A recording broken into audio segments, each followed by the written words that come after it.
Welcome all and good morning. This lovely Ballarat winter's morning. I'm hoping you're finding somewhere that's warm. Thank you for joining us, and particularly to our Committee for Ballarat members, our LBWR 20 members and our LBWR alumni. Just wanted to make a particular shout out to the parents who this morning are probably juggling work and homeschooling. We appreciate it's a really difficult time, so thank you very much for giving up your time, and we look forward to our conversation this morning. I'd like to start by acknowledging the traditional lands of the Wathaurong people in which we meet today. I thank them for their custodian of this country, and I pay my respects to their elders past and present. I'd also like to welcome anyone from the Aboriginal or Torres Strait Islander community who are joining us today. We meet today not in the normal way we'd like to. Committee for Ballarat, like every organisation all around the world, are adapting to these challenging times. So this morning, what we've decided to do is, rather than meet in our normal forum, we'd meet in a way that we can, being physically distant, but staying connected.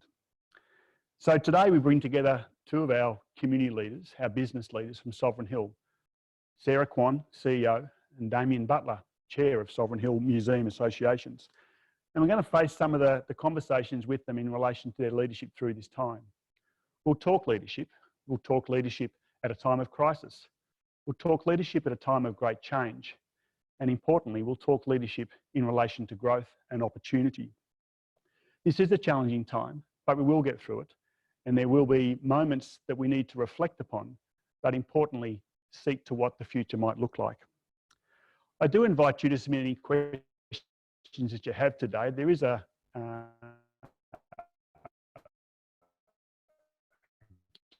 Q&A section or Q&A tab at the bottom of your screen. If you have any questions, please submit them, and we'll get to them later in the session. Let's get straight into it. Sarah and Dane, welcome. Thank you. Pleasure. Lovely to have you here, and it's a little bit. Sarah, I wonder if we can start by you taking us back to Chris and people Sovereign Hill well the pandemic. So perhaps just in terms of contextualising like Sovereign Hill. So I think as around Australia know, this summer was already a challenging summer for the tourism industry, and I think we're initiative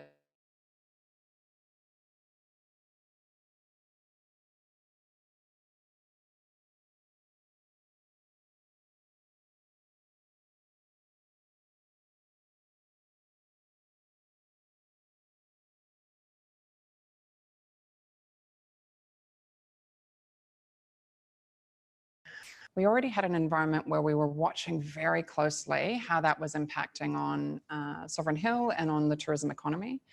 And I think we weathered that situation better than many regions. We were probably 10% down on our budget already in terms of the summer, but then very quickly, kind of having been very attentive to that situation, had to turn our heads immediately to quite a different situation that we all know we're in the midst of right now. So I don't think we were in a situation where we had a great buffer in terms of our annual operating position going into this situation. And it meant that, you know, every visitor counted even before coronavirus hit us. The fires were unique, Sarah. The Ballarat wasn't on fire. The Central Highlands region wasn't on fire. The west of the state was actually pretty immune. So the impact that it had across the country, why was that so impactful on our region? Yeah, look, I think what large-scale bushfire does is it disrupts people's travel plans. So if they're traveling from South Australia to Melbourne and they might stop in the west, if they're traveling from Sydney to Melbourne and they might stop there on the way, it makes people think that they should be a bit more cautious in general. But the other thing is that although this area wasn't affected by fire, we were pretty significantly affected, as was Melbourne, by smoke. And with an outdoor experience, what happens is people often in Melbourne wake up in the morning and think it's a pretty smoky day. That's not a day I necessarily want to go to the beach or be outside at Sovereign Hill. I'm going to stay inside. And so that very reactive tourism environment developed, where we would see a clear day and we would get reasonable visitation, and we'd get a smoky day and, you know, there would be a very small number of people coming. So far fewer people committing to overnight visits, and far more people reacting on a daily basis as to what presented around them. So I think a combination of that day-to-day practical reality of the weather conditions and an overall sense of cautiousness about whether they wanted to venture far from home. Yeah. I could add to that too. On those catastrophic fire days now, essentially it shuts down regional Victoria. So people don't travel out of the city, even though, as you say, there was no fires over this side of the state. As soon as that's announced, regional Victoria is heavily impacted by that. It's probably something as Ballarat, we probably could be seen more as a metropolitan market rather than a regional market in some of those circumstances, because, you know, we're relatively safe from that perspective too. And I think it's an interesting point that through the period where bushfires were impacting, we saw a stronger drop in Melbourne visitation than we did in regional visitation. I think regional stakeholders are well informed, so they know on a catastrophic fire danger day, they don't move. But they know when that's not the case, they're more comfortable to be well informed, I think, about moving around, whereas we saw a reticence from the Melbourne market to get out of Melbourne. So that environment set the scene, really, didn't it? Incredibly challenging times. Mid-March, Sovereign Hill closes. That's a really difficult thing to manage and understand. And again, thank you for your time today, because you're right in the middle of this right now. In hindsight, Sarah, and I know it's a wonderful thing, in hindsight, are there things you'd look back on now in that sort of January, February period that might have shaped differently where you're at now? Probably not so much January. I think if I think about when it was late January when we started to see the first indications of this really strongly coming at the Australian tourism industry. You know, the first major announcements in terms of changes were made across Australia Day weekend. And so probably about a week before that, we started to really be talking internally about the impact on our China visitation, which is a strong part of our market. And I think early on, our business and many in the sector saw this as an issue that was going to impact on the portion of our visitation that came from China. And we were simultaneously worried that international visitation as a whole may start to lag because of the delayed impact of the bushfires. But we weren't, so we were thinking about, gosh, what do we do to mitigate the risk of losing that visitation? And also very rapidly having to deal with an environment where there was concern around quarantining our site from people that had been in Wuhan or then mainland China through that time. So we were in a very immediate situation dealing with scenario planning around how to operationalize based on a very small segment of the market. I think in hindsight, earlier we would have thought, gosh, what if this becomes a much broader issue? What if we need to start planning for the whole of our market to change quite radically? So we were very early to be talking about hygiene standards, quarantining, and the like. And what happened through that time was ad hoc collaboration with other industry players. And I think to have formalized that much earlier and be able to share with other, you know, I was on the phone to Phillip Island, Melbourne Zoo, to formalize that earlier and really have some joint principles of learning very rapidly in this environment that was changing on an hourly basis, a daily basis, that the earlier we start to collaborate on learning in this sort of crisis environment, that we're all helping each other navigate.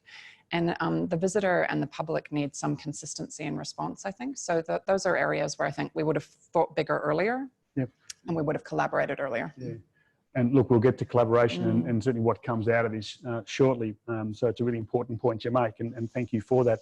Damien, around that time, can I take you to the board's deliberations? And clearly closing the park was an incredibly difficult decision. What was the board deliberations through that time as opposed to the operational considerations you're having? Look, our primary consideration, or our first consideration, was probably the health and safety of the staff, the volunteers and the visitors to Sovereign Hill. So that was continually informed to us by the CEO and management. Issues around that, you know, our ability to have a safe site, our ability to have a product that is worthwhile for a visitor to come to as well. So there was deliberations around that. At the end of the day, it was there was fundamentally nothing wrong with Sovereign Hill. It was a shutdown forced upon us by a global pandemic. But we had to take into account the welfare of our staff. Secondly, you know, we had the health and safety, and then being able to deal with our staff in an environment where we're looking at stand downs and an uncertain future. We also need to take into account that their welfare was one of our key criteria as well. And I think thirdly, then comes the financial aspects of it. You know, we're a business that fundamentally costs $3 million a month to run. And we have reserves of probably around $8 million, but we're falling rapidly because of the share market. You know, those investments are going. So, you know, quick maths, to be able to sustain a business through a long time is a tough question for us, and to make sure that we can survive through it then becomes our next priority. So to me, the shutdown was forced upon us, but making the decision quickly enabled management to get out there and start thinking about the future, how we then get this business and keep it afloat and can come out the other side of this. Yep. So Sarah, let's go to that in terms of the key management decisions. What were your major concerns? And Damien's touched on clearly the visitors and the staff, the health and wellbeing of the staff. But also, what information were you drawing upon in making those decisions? I think, so one of the other key areas that we were looking at was what was the external environment. So we were looking at social license, operating through a crisis environment.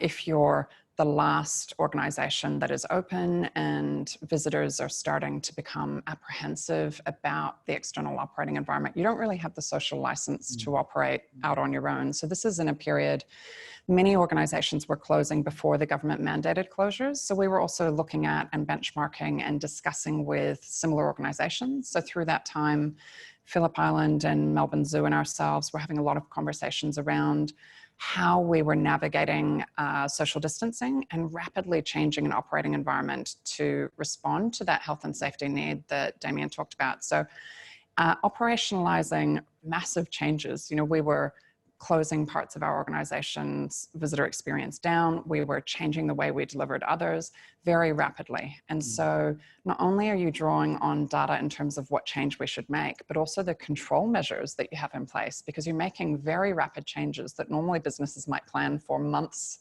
do lots of days of training. So we were having to document, train, communicate, check in, and monitor those changes almost on an hourly basis. So we were also drawing on the data of whether the changes that we'd implemented were practical, and the monitoring of whether we could be confident that we could achieve that social distancing. It's a different world out there now, but when you first told people to social distance, there was a sort of a, not a naivety, but a reasonably reticent group of people kind of going, oh, you know, no, that's okay, we'll be right. So our team really had to train the public around social distancing long before the government was really talking about it. So we were really drawing on our monitoring to see if we could be confident that we were controlling the variables that we'd committed to in our decision making. Right? So you've got to make those decisions, and then you've got to make sure that you can adhere to them and meet that environment. And we were balancing, that's about our visitor safety, our commitment, managing risk. And then we were also looking at that social license aspect of things constantly. Doing this on the run without, and opening the business every day of the week. So, yeah. And trying to manage the business as usual. You know, we have a busy operating environment on a normal day without a crisis, the business as usual and the crisis at the same time. Yeah. Thank you. Damien, let's talk about the regional economy and particularly the regional tourism economy. What role do you think the region plays in helping to secure the visitor economy, and how that might then impact on Sovereign Hill? Well, when you look at how we make our way out of Corona, it's basically going to be from the region, then statewide, and then nationally, and then eventually, hopefully, we get back to international tourism. So I think we will be relying heavily on the region to support us through our initial opening phase, to make sure that we get people to come here who support us, who encourage others to come to us. Our output, economic output in Ballarat, there was a 2016 study on it, which Ballarat alone, we have an economic output of $183 million. So we turn over $35 million, but in this region or in this town, we generate economic activity up to $183 million. So there's a lot of businesses who support us, who rely upon us, that we need to be able to come back to when we reopen the gates and start getting visitors back through. But not only that, like, we see ourselves as important to Ballarat. It's almost a litmus of the environment in Ballarat, that if we can thrive and survive, that will give us a good heartbeat to get this city back up and prosper again. And one of our aims is to become, more engaged with the community here and looking at strategies that will involve our region much more, and so that they can be proud of Sovereign Hill to move forward with.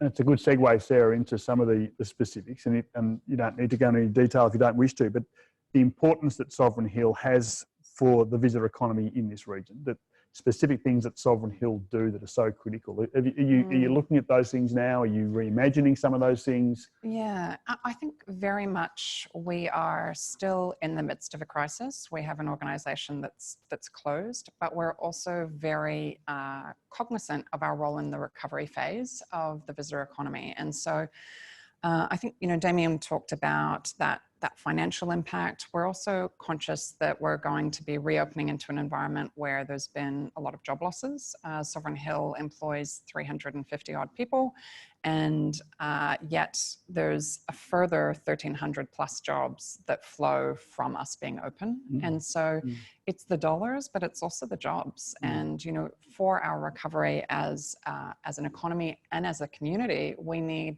people in meaningful work, able to support their families. So that responsibility has been really in our mind.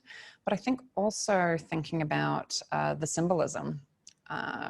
If Puffing Billy, Phillip Island Nature Park and Sovereign Hill are closed, that sends a message to Melbourne that regional Victoria is closed. And that's not fair. So we need to be part of a collective response to, when it's right, when it's responsible to do so, encouraging Victorians to feel confident to spend time in their backyard, to part of, being inside so much through this phase is people are going to want to stretch their legs. They're going to want optimism, fresh air, some social interaction in a safe and secure way. And so we need to be ready to deliver that, so while we're navigating our financial situation and the pivoting of our business through this phase, we're also thinking about how can we prepare to open a business that is generally large in its, its variable overhead, into an environment where we might have limited visitation, but feel a need to be open symbolically to help with that message that Ballarat is open, Western Victoria is open, regional Victoria is open, and it's safe, and it's a good place to be. And it seems that's one of the things that is coming out of this, isn't it? That this notion of regionalising our visitations, regionalising the economy, that we don't have to travel elsewhere. We don't need to travel interstate, we don't need to travel overseas, that there's actually some fantastic opportunities in our own regional environments. And by that I mean Melbourne and beyond. But it does seem that the pivot is around attracting local people, local regional people, to something perhaps they haven't been a part of for some time. And knowing that when we reopen our business, it doesn't go back to normal for any businesses straight away. Social distancing restrictions will still be in place. Many businesses, and ours is amongst them, are working out at what point they will be viable financially to reopen based on the social distancing measures, based on our need to, all of those things we weighed up on closure, we'll have to weigh up on reopening constantly, and make sure that we are confident with, collectively as a visitor economy, not just Sovereign Hill, that we're keeping people safe, And we feel really confident that we're in a great position to do that. Fantastic. Damien, can you share with us, if we think about the future and we think about preparing ourselves for the other side of these things, can you share any behavioural, structural, practical changes that you have implemented, you need to implement to see that future risk to this crisis is mitigated, or future risk to crisis is mitigated? Yeah, and it sort of goes back to one of your questions before as to me, if we were sort of 12 months down the track from where we are now, we're actually on a path to repositioning our business and our museum. So over the last sort of 12, 24 months, we'd been re-engineering our governance structures, but also being able to have electronic communications and those types of things throughout our board and management discussions as well. A part of it too was refocusing our mission around our museums and education's aspects of Sovereign Hill. And on from that, we were sort of moving away from the high volume, low margin tourism market to more genuine markets for us. And to me, if we were down that path even further, then we would be more engaged with our community and more engaged with our visitor. But on top of that, Sarah had only just put together, after being a relatively new CEO, put together her management team. And everything we had been putting in place for a much more prosperous future for Sovereign Hill has actually been more so important now, having that governance structure right, having the right people in place, and the engagement we have with our staff now has really put us in good stead to give ourselves the best opportunity to move forward with and to get out of this. I mean, we're by no means a certainty to recover from this, but we've given ourselves the best chance to get through it. So I think our path is to continue that improvement program, that re-engineering of our business. We would have been, 12 months down the track, we'll be into our master planning phase, which we've got $10 million in stage one, but we're identifying $50 to $150 million of projects that could roll out from that. So that will be significant for us to recover from this. But I see our business as a much more leaner, more versatile model to move forward with. It will give us the ability to react more quickly. But, this is hopefully a once in a lifetime or once in 100 years or 200 year event. Sovereign Hill has seen it to a certain extent before with SARS. We saw an impact on the Asian market.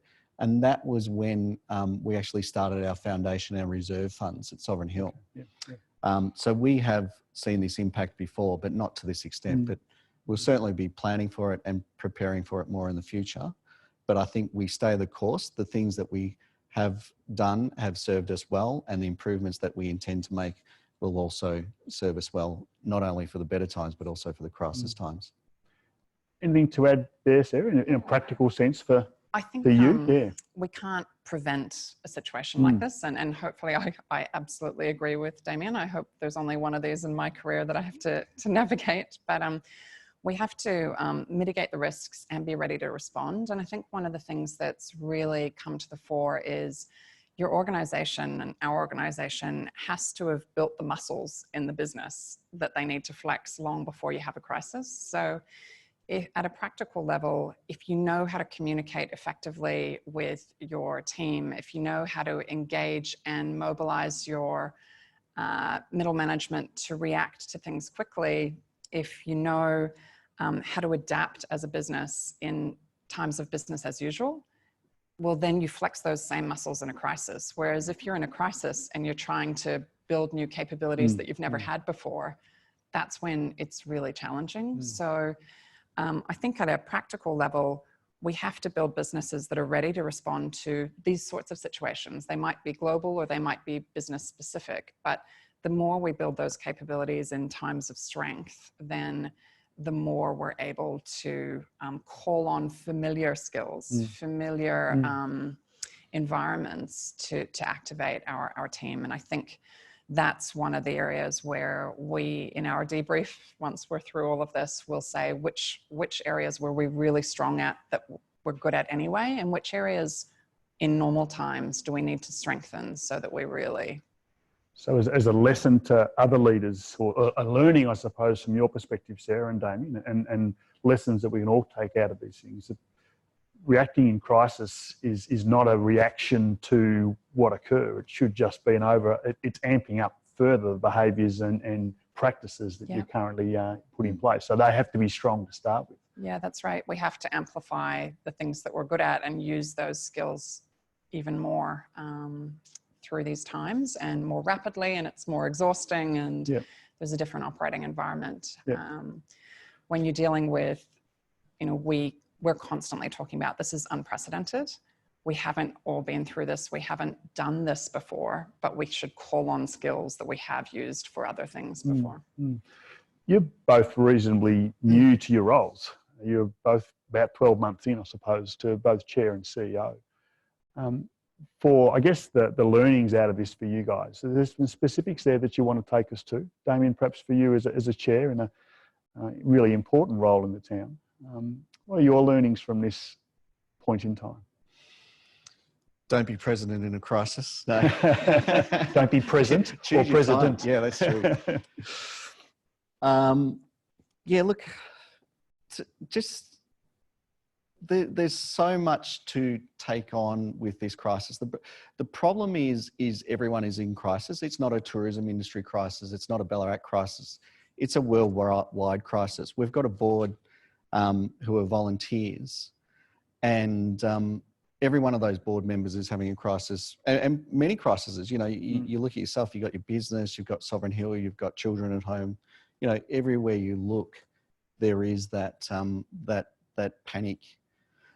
So to me, it is about having the criteria in place to make effective decisions, to filter all the noise, and be able to get the data to make decisions. And to me, one of the most effective things that we've done as a board and with management, we undertook our strategic planning last year, and we now have a document from which we can make decisions. It has decision-making criteria, our mission and purpose.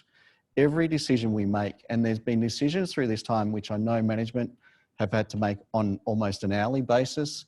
As a board, we've been called upon daily, weekly, whenever we've been required, but we refer back to that document, and it provides us with a clear criteria to make decisions to move forward with. And that has been invaluable to us.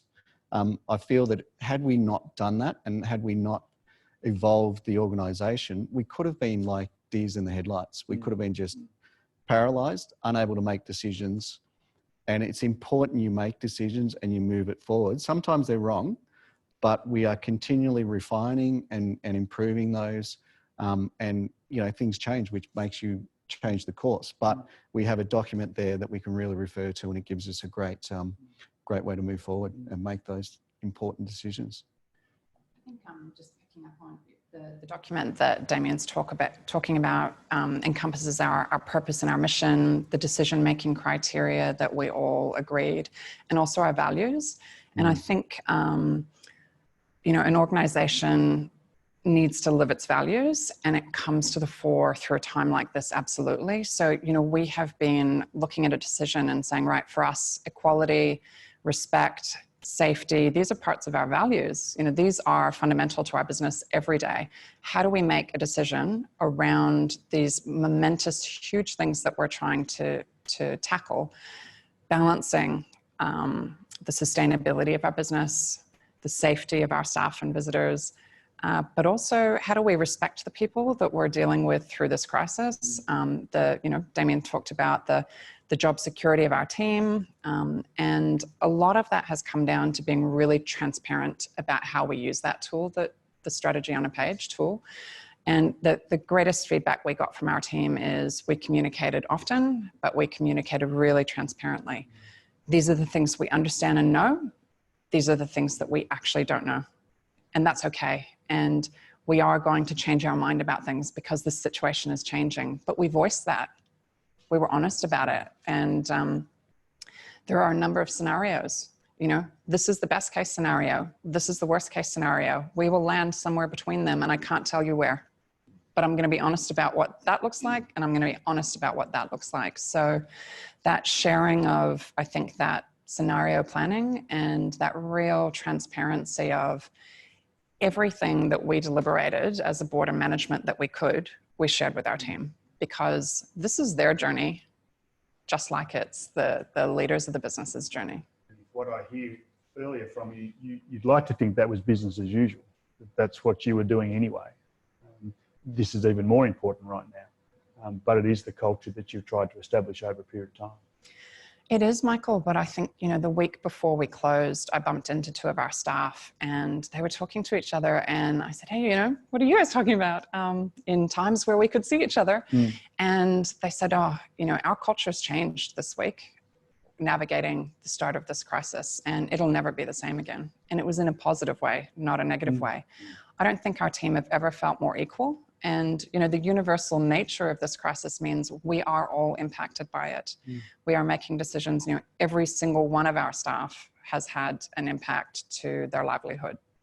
Those are varied and everybody's lived through different impacts and reacts to a crisis differently. But we've never felt more unified and more equal, I think. And, one of our great opportunities is to take that sentiment and keep it as we navigate the rest of this time, our reopening, and really, I'm saying to the team now, how do we keep that? How do we grab that and never be willing to let go of it? I'm going to come to that point again because it's a really important one. Can I just encourage those out there listening that the Q&A section on the bottom of your toolbar, if you have any questions, please submit them, and we'll get to those questions. And it's great to see a couple coming in. We'll get to those very shortly. Sarah, it is about that the past 6 weeks. What is it that gives you hope? What are the things that you think can actually change as a result of this? You've a sense of united. We're part of something here. When things aren't going to be the same and they're going to be better.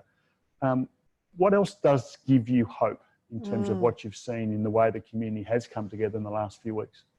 I think universally, this time has made people, be that in their community, in their family, in their business, really think about what they value and what's important to them and strip away a lot of the rest and really think about those things that matter most. In the community, I love the kindness that we've seen, the simplicity of appreciating some pretty, people are joking about everybody making sourdough, but what is that a symbol of? It's simplicity, it's it's wholesome. I think we're appreciating our backyard, appreciating that simplicity. Materialism is not as key. And I think we're seeing an outpouring of empathy that perhaps we'd come away from a bit, which is wonderful.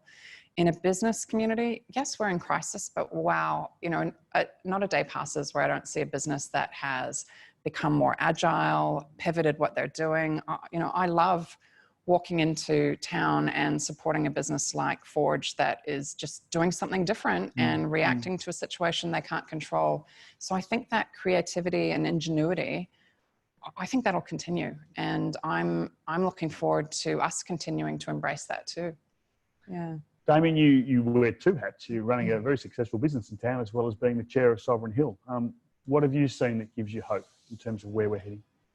Yeah, look, I think it is. Firstly, it's that sense of community that we're all in it together. And I think the City Council has done a good job in promoting that as well. But it's really interesting to see that ingenuity in small business at the moment, that there are those sprouts that are out there with commerce sort of starting back up. Like Sarah said, I went down Armstrong Street yesterday. You look at the Forge and the 1816 Bakery, and all along there, they're just getting people there to have a turnover. We've got a couple up on the lake that have now opened up and just serving coffee and cakes and those types of things. There's this sort of resilience out there to just keep things ticking over. And I think it just gives us the greatest chance to recover from this. Because we've just got that little heartbeat there ticking away. And when we're ready to come back, people will come back with vigor, I think. To me, all levels of government have performed really well during this crisis. The way they've supported businesses is sensational. There's obviously some grey areas and some losers in it, but overall, what's been put out there to support business has been very positive, and it does give us the greatest ability to recover from it. So it's encouraging. We've got a question from Steve Griffin, and I think, Sarah, it's probably best for you at this stage, is how will the team be realigned when you reopen? and how does the team come back together after such a lengthy break? So I think there's a practical element to that in terms of the realignment. For us, that's about looking at, we may have to come out of this, as with many businesses, in a staged approach. So when we open, we may need to really deliver a visitor experience that's quite changed for a period as we navigate through the building back of our visitation and just the financial reality of very limited numbers. So there's a realignment to actually how we deliver the visitor experience, and whether that is just communicating to our visitor and aligning our team to deliver a wonderful experience, but a changed experience for that time. So that's that kind of realignment aspect. How does the team come together? I think I've been really trying to be clear with the team that we are one team. Everyone's experience of this crisis will be different, and everyone's reaction to this crisis will be different, but we are one team. We've done a lot of work to try and keep really engaged with our team that are on stand down and those that are still partially working.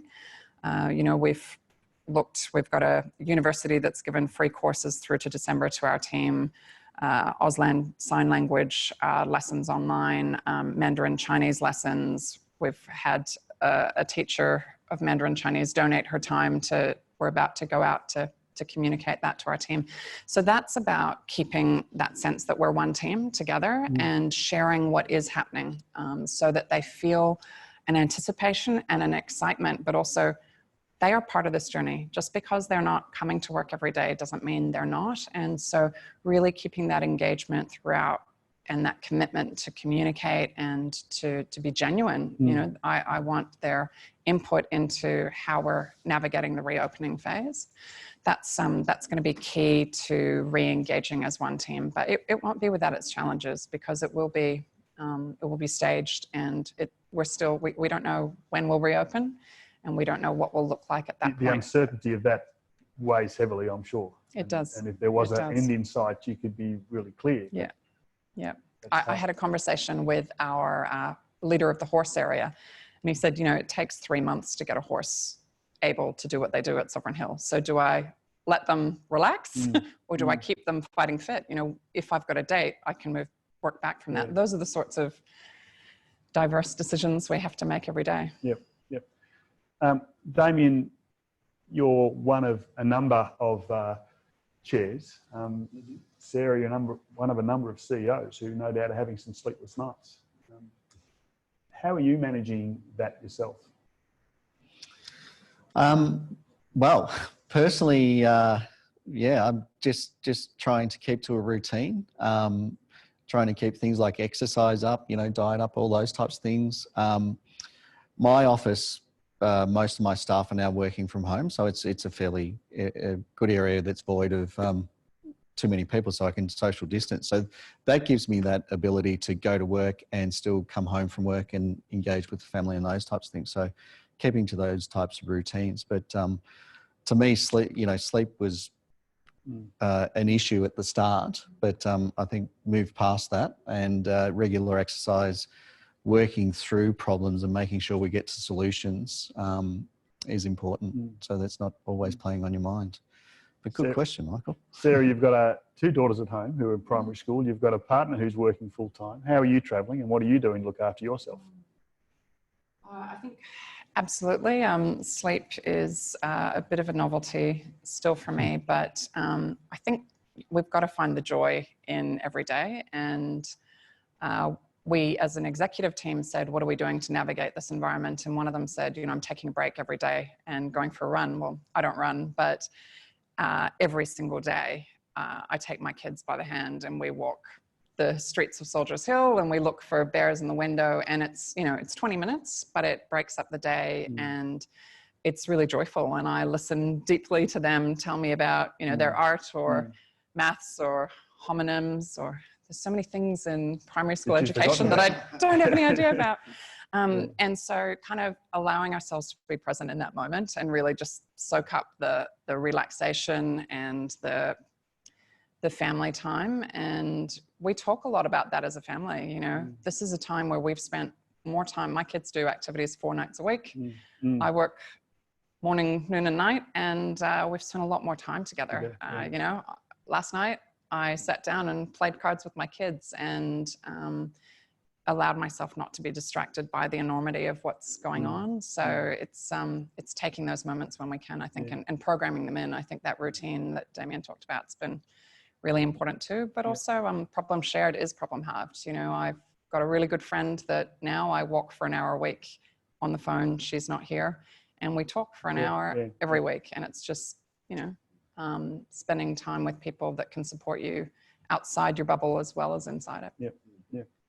It's important you do look after yourselves, and as leaders that's critical that we look after ourselves first and foremost, because we need to be in that position to lead others accordingly. We have a suggestion from one of our LBWR 19 graduates, Jackie Nolan, who perhaps suggests that Sovereign Hill might play a role in having an open day for the town, for healthcare workers, for teachers, for mums and dads, to really celebrate the reopening of the community, and Sovereign Hill as a part of that, to send that very positive message that we are open and we're looking forward. So thanks Jackie for your question. Thank you, Jackie. Or for your suggestion. Yourselves again, if I can just perhaps finish with this, is Sarah, through this time, is there anything that you've learnt particularly about yourself that you'd like to share? Yeah, look, I guess I'm calling this, it's been a really hard time, a really tough time. We haven't liked a lot of it, and I don't like the impact on my people. I don't like the impact on our business, but we're getting through it together, and every day is different and is changing. I think I've learned that I'm comfortable when we're able to be raw and honest with each other about that, and I think I've learned the value of being really honest about what we do and don't know, what we do and don't have an answer to. And we've been pretty vocal about that, and actually made sure our team are comfortable that it's okay that there is ambiguity through this time. And it's okay we don't have the answer to everything. We'll work to get it together, but let's actually voice the fact that we don't have an answer to that. And I think leaders who will be really struggling will be leaders who aren't willing to admit they don't have all the answers. And I think anybody who is suggesting they've got all the answers in an environment like this isn't being honest with their team. And that's the one thing we can control is our honesty through this time. So that's where I sit best, and I'm going to take that forward long post this. We had all the answers, how good would it be? But we don't. And that how good would it be? that vulnerability actually is an amazing strength and not a weakness. So well done. Thank you. Damien, from your perspective, is there things that you've learned about yourself as a leader through this time?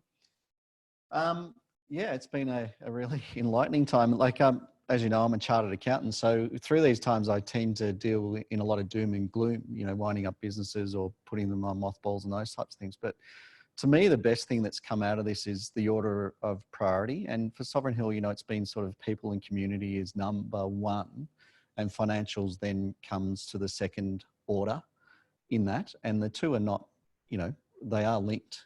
But to have it in that priority has been a really important learning for myself. Also, you know, we're dealing with the current situation, the current crisis, and ways to get out of that.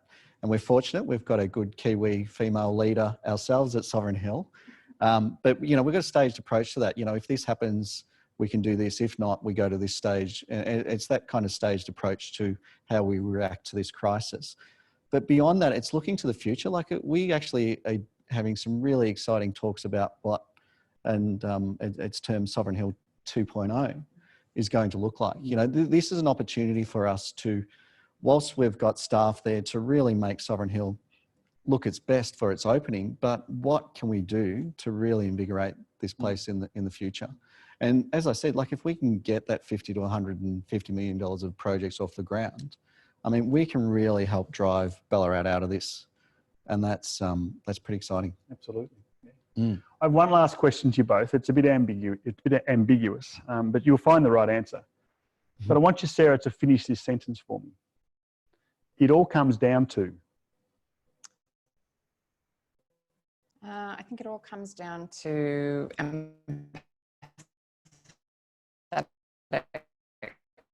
transparency.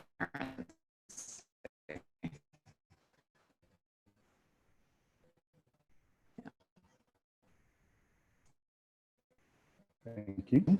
Easy shutdown, to pass through it. So it's just that will to get through it. Yeah. And look, on that note, really thank you both for the time that you've given us today. To those out there in the audience, I hope that's been insightful. We'd like to do some more of these. We plan to do some more of these, and with some wonderful stories of our town and our region through this period.